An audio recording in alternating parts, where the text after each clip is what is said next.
Okay, it's time to reveal another room from the little cottage. Today, what else? One of the smallest. Well, this is the mudroom, one of the smallest rooms in the house. Well, I guess it is aside from one of the bathrooms, but one of the most important. It's that space where, well, you come into the house and you may have, well, mud on your shoes. That's where it gets its name. So you can take off your shoes here. It also serves a lot of other purposes, like it's the place we're using for a utility room. We have the stacked washer and dryer over here. So the purpose of this is to be functional, useful. It's a room of utility. So storage was critical. Let me just point out a few things that we did to increase the storage here. Let's start with the shelving.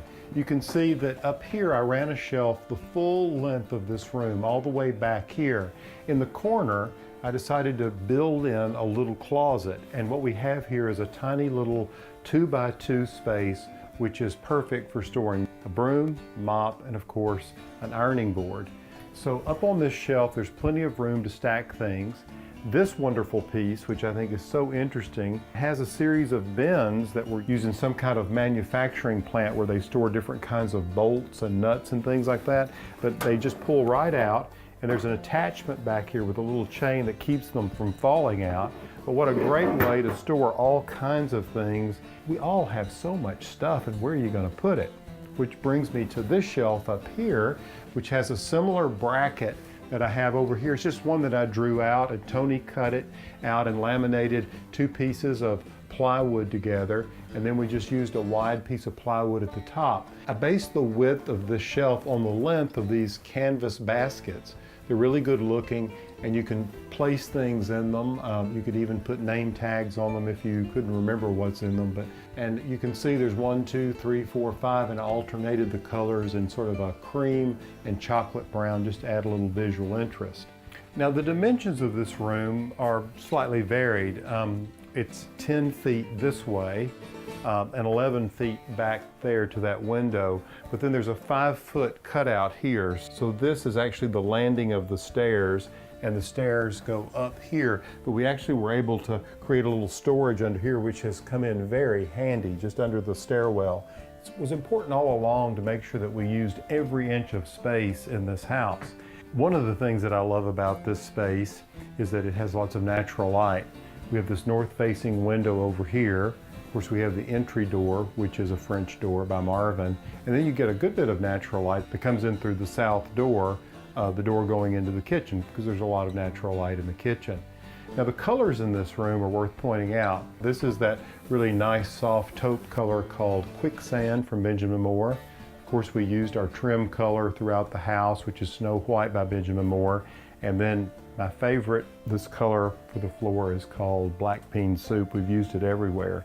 And I just want to say that this room is going to get a lot of traffic, and when we put down the Black Bean Soup floor and deck paint, it was a specific kind of paint. We also put a coat of polyurethane on top of it because, well, in certain areas like this mudroom, it's going to get a lot of traffic and a lot of wear.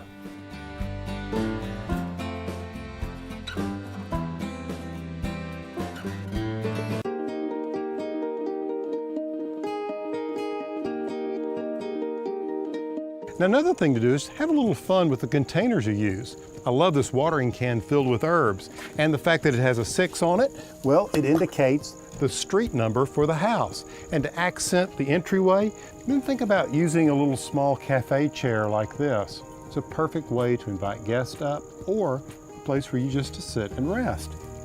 Oh, this is looking perfect.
I love to grow herbs of all kinds because I think, well, they're beautiful and very useful and incredibly fragrant.